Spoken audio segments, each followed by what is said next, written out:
उधर महाराष्ट्र विधानसभा चुनाव में आज नामांकन का आखिरी दिन है। आज कई हाई प्रोफाइल नेता पर्चा भर रहे हैं। वर्ली से मिलिंद देवड़ा नामांकन कर रहे हैं। एकनाथ शिंदे की शिवसेना ने उन्हें आदित्य ठाकरे के खिलाफ चुनावी मैदान में उतारा है। बीजेपी से शिवसेना में आई साइना एनसी भी मुंब्रा देवी सीट से पर्चा भर रही हैं। साइना को कल ही शिवसेना में शामिल कराया गया क्योंकि मुंब्रा देवी सीट शिवसेना के कोटे में गई है। बीजेपी के महाराष्ट्र प्रदेश अध्यक्ष चंद्रशेखर बावनकुले भी आज पर्चा भर रहे हैं। हालांकि पर्चा भरने की आखिरी घड़ी आ रही है, लेकिन महायुति की अभी भी 7 सीटें और महाविकास आघाड़ी की 20 से ज्यादा सीटों पर पेच बना हुआ है।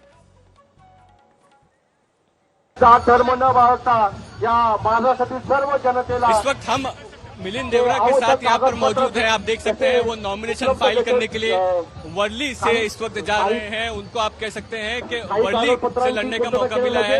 मिलिंद जी, प्रत्येक महिलेला मिलिंद जी, 60,000 रुपये मिळाले मिलिंद जी, आणि नोव्हेंबर पर्यंतचे पैसे या महायुती सरकारने प्रत्येक महिलेला दिलेले आहेत। वर्ली के लिए विजन शेयर करने वाले थे आप। वर्ली का विजन, वर्ली के लिए विजन शेयर करने वाले थे। क्या विजन है आपका? वर्ली का विजन वही होगा जो स्थानिक नागरिकों का विजन है, वही मुख्यमंत्री साहब का विजन है।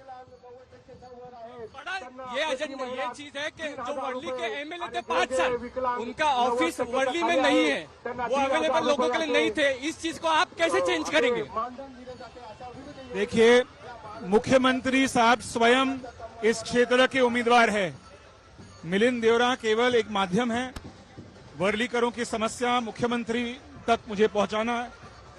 सीएम साहब स्वयं बहुत उत्सुक है कि यहाँ के लोगों की समस्याओं को दूर करें। लोकसभा में आपने पार्लियामेंट में आपने काम किया है। असेंबली को किस तरह से देखते हैं? असेंबली, पार्लियामेंट में आपने काम किया। असेंबली एक चैलेंज है आपके लिए, ऐसा लगता है आपको?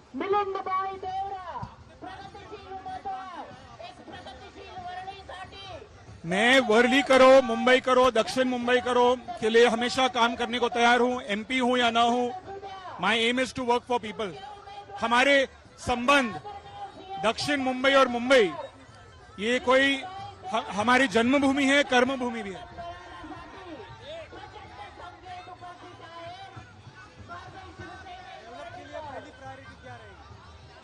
मुंबई में जो कॉमन मैन है, सबसे बड़ा समस्या हाउसिंग का है। यही विजन मुख्यमंत्री पूरी मुंबई में लागू कर रहे हैं। घाटकोपर की रमाबाई नगर, वर्ली के बीडीडी चौल, यही काम को हम आगे ले जाना चाहते हैं। कह सकते हैं मिलिंद देवड़ा यहाँ पर थे जो कह रहे हैं साफ तौर पर कि हाउसिंग की जो समस्या है उसको हल करना वर्ली की जनता के लिए उनकी सबसे बड़ी प्रायोरिटी रहेगी जब वो जीत कर इधर वर्ली विधानसभा से आता है। कैमरा पर्सन साई प्रसाद पाटिल के साथ मुस्तफा शेख, आज तक। इस बीच कई दल बगावत का भी सामना कर रहे हैं। शिवसेना शिंदे से टिकट न मिलने से नाराज स्वीकृति शर्मा निर्दलीय प्रत्याशी के तौर पर नामांकन दाखिल कर रही हैं। स्वीकृति शर्मा एनकाउंटर स्पेशलिस्ट प्रदीप शर्मा की पत्नी है। और इस बीच आप ये तस्वीरें भी उस वक्त की हम आपको दिखा रहे हैं जब साइना एनसी मुंबा सीट पर चुनाव लड़ने के लिए ताल ठोकने से पहले, नामांकन भरने से पहले मंदिर पहुंची, पूजा अर्चना उन्होंने की और भरोसा जताया कि जनता उनका साथ देगी क्योंकि जो योजनाएं सरकार लेकर आई है उसमें भरोसा बढ़ा है और इसी भरोसे का फायदा उन्हें भी मिलेगा। लेकिन बगावत स्वर अलग है। स्वीकृति शर्मा की बगावत नजर आती है। सौरभ अक्सानी हमारे साथ, हमारे सहयोगी इस वक्त जुड़ चुके हैं और जानकारी के साथ। सौरभ, आज कौन कौन नामांकन भरने वाला है दिग्गज?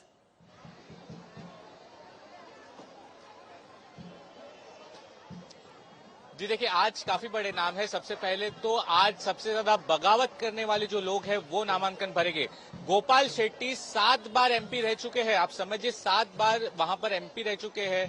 राम नायक के काफी ज्यादा खास थे, जो बीजेपी के बहुत ही बड़े दिग्गज नेता थे, लेकिन इस बार उनको पीयूष गोयल के लिए वो सीट छोड़नी पड़ी थी, जिसके बाद उन्होंने इस असेंबली इलेक्शन के लिए अपना उम्मीदवारी जाहिर की थी वहां से, लेकिन बीजेपी ने उनको टिकट नहीं दिया। इतने नाराज हो गए कि पार्टी के इतने पुराने नेता आज इंडिपेंडेंट कैंडिडेट के तौर पे बोरीवली से उन्होंने फॉर्म भरा है। दूसरा, प्रदीप शर्मा जो एनकाउंटर स्पेशलिस्ट है, उनके ऊपर एंटीलिया बॉम्ब स्क्वायर का केस भी है। उनकी बीवी को बहुत कॉन्फिडेंट था कि उनको शिवसेना एकनाथ शिंदे की पार्टी की तरफ से अंधेरी से उम्मीदवारी मिल जाएगी। उन्होंने एकनाथ शिंदे की शिवसेना को जून में ज्वाइन भी किया था, लेकिन फिर उनको उम्मीदवारी नहीं की और उसके लिए आज वो इंडिपेंडेंट फॉर्म भरी है। दूसरी तीसरी बात करें तो मिलिंद देवरा वर्ली से, जो कि आदित्य ठाकरे से सीधे टक्कर ले गए। आदित्य ठाकरे पिछले इलेक्शन में 75,000 मतों से आगे बढ़त से जीते थे। अच्छा खासा होल्ड है उनका। मिलिंद देवरा के लिए काफी ज्यादा टफ होगा। शाइना एनसी बीजेपी से नेता है, लेकिन वो भी एकनाथ शिंदे की शिवसेना से मुंबा देवी से फॉर्म भरी है। अमीन पटेल वहां पर कांग्रेस के नेता है। काफी ज्यादा टफ फाइट होगी। इंटरेस्टिंग बात यह है, लोकसभा के जब चुनाव हुए थे तो ये जो असेंबली सेक्शन था मुंबा देवी का, वहां से अरविंद सावंत यूबीटी सेना को बहुत अच्छी बढ़त मिली थी। तो शाइना एनसी के लिए लड़ाई इतनी आसान नहीं होगी। दूसरी जगह पर जहां पर इस वक्त मैं मौजूद हूं, माहिम कॉन्स्टिट्यूएंसी से राज ठाकरे के जो पुत्र है अमित ठाकरे, उन्होंने फॉर्म भरा है। और यूबीटी सेना यानी कि महायुति की तरफ से सदा सरवणकर अभी कुछ ही देर में फॉर्म भरने के लिए जाने वाले हैं।